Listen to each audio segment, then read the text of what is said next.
guys, Miss J here. You know, still thinking about those squirrely little penguins down at the Antarctic.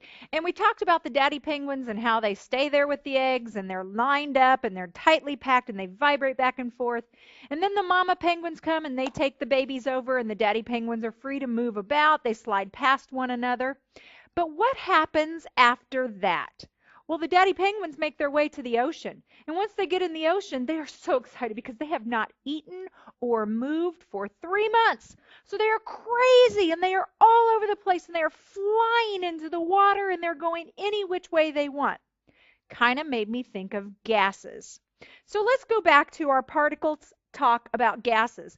When we talk about matter, we talk about these particles. Remember, those are the tiny building blocks like our atoms. Now, they have a particular way that they are arranged and that they are moving. For gases, they are going to be very far apart, like the daddy penguins when they finally reach the ocean. And they're randomly spaced, no longer lined up in that tightly packed little huddle like they were when they were holding the egg. They are free to move, and they move very fast because, remember, they haven't eaten for 3 whole months, so they have got to go out and get some fish. These particles have a very high energy level, higher than a solid, higher than a liquid. These particles move very, very fast. Now, because of this, gases have different properties. One of the properties is that gases do not have their own shape. I like to think of these as shapeshifters. They get to become whatever shape they want.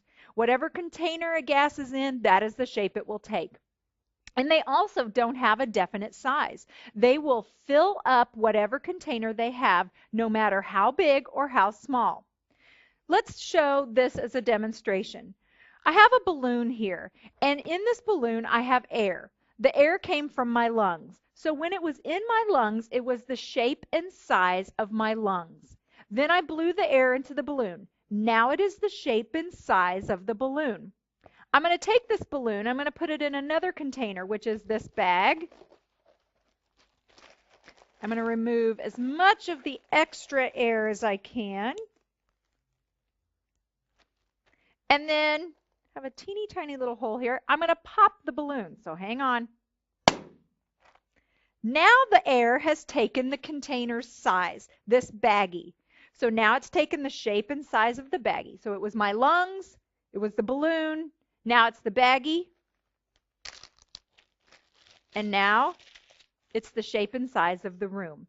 Gases take up the size and shape of whatever container it's in, and it's because they are not tightly packed, they are free to go wherever they want, and they have very high energy levels.